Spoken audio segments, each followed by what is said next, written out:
Outra situação da compra e venda que requer muita atenção do advogado quando vai intermediar essa negociação é quando se estiver vendendo uma cota parte de um condomínio. Mas aqui nós temos que tomar cuidado. Não é qualquer modalidade de condomínio.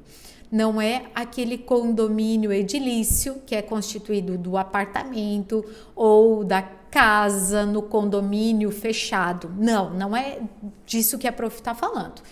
Quando, por exemplo, 3 pessoas são sócias em uma fazenda. Eu e meus 2 irmãos temos uma fazenda. Eu, o Fernando e o Alisson somos coproprietários de uma fazenda. Portanto, nós somos condôminos. Há uma relação de condomínio instituída. Há mais de um proprietário sobre o mesmo bem.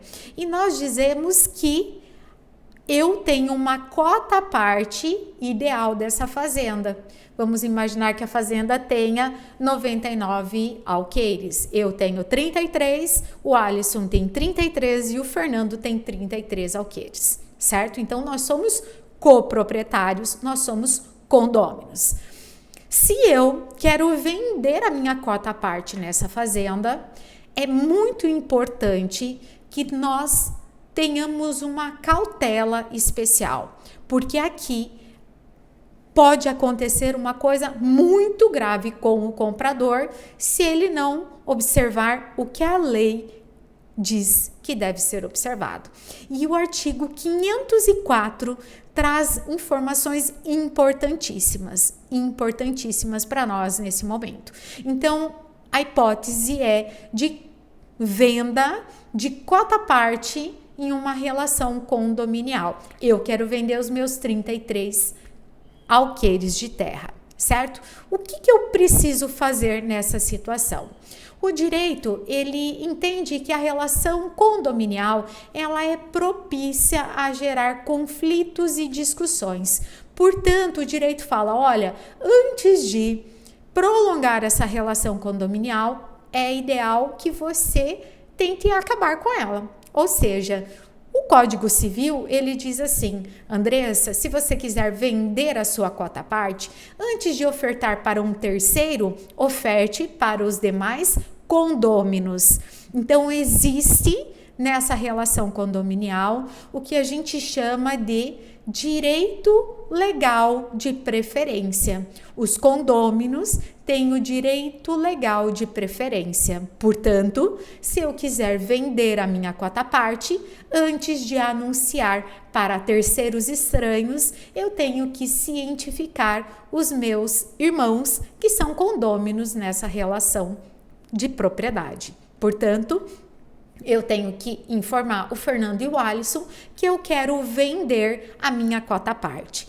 Mas como que eu informo de uma forma segura e que não seja possível os demais condôminos discutir uma eventual venda a terceiros? Nesse aspecto, eu trago aqui uma consideração muito pessoal e que eu uso muito no meu dia a dia.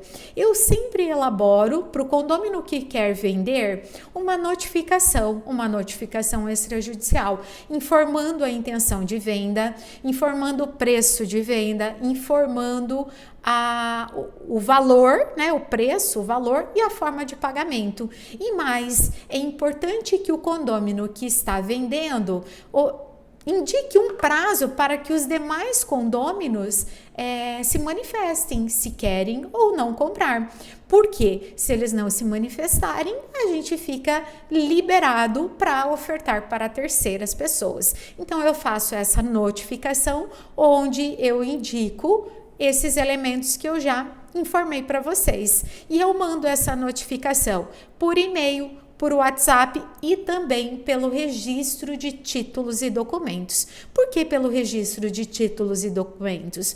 Porque lá no registro de títulos e documentos vai ficar registrado o conteúdo dessa notificação, bem como que esse conteúdo foi entregue em uma data determinada e também ao destinatário específico. Então, é um meio de prova muito robusto que eu posso utilizar judicialmente caso venha a acontecer o que a gente não quer que aconteça, e eu vou explicar para vocês agora, tá?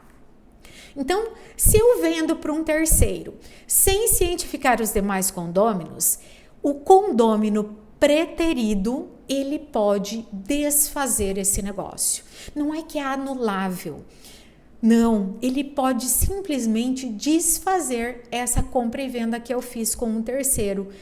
Se ele depositar o preço em 180 dias daquela compra e venda. Então, vocês viram como é muito importante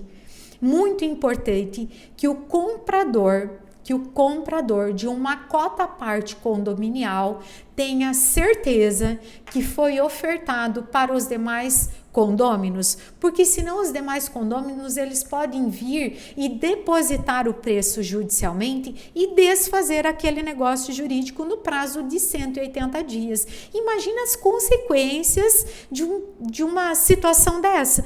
Imagina se a pessoa que adquiriu, começou a fazer benfeitorias ou já fez planos, já comprou insumos, já contratou pessoas e vê a sua compra e venda resolvida porque não foi observado o direito legal de preferência da relação condominial? Pois é, então é muito grave, é muito sério isso. Então nós precisamos exigir a participação dos demais condôminos, certo? Ou que eles manifestem o desinteresse na compra de forma escrita, ou então, na hora da escritura pública, eu compareço como vendedora, o Paulo como comprador e como interveniente anuente, os meus dois irmãos, Fernando e Alisson. Portanto, eu afasto os riscos do artigo 504. Vamos ler o artigo para entender melhor? Abram o artigo 504. Ele nos diz o seguinte: não pode um condômino de coisa indivisível vender a sua parte a estranhos, se o outro consorte a quiser, tanto por tanto. O condômino a quem não se der conhecimento da venda poderá, depositando o preço, haver para si a coisa vendida a estranhos, se o requerer dentro do prazo de 180 dias, sob pena de decadência. Então, esse é um prazo decadencial, o que significa dizer, se passar 182 dias, não há mais a possibilidade de se discutir aquela venda a estranhos. Entretanto, nesse prazo de 180 dias, o condômino preterido deposita o preço e pode desfazer aquela compra e venda. Então, o comprador de uma cota parte de um bem indivisível deve ter certeza que os demais consortes estão de acordo com aquela venda.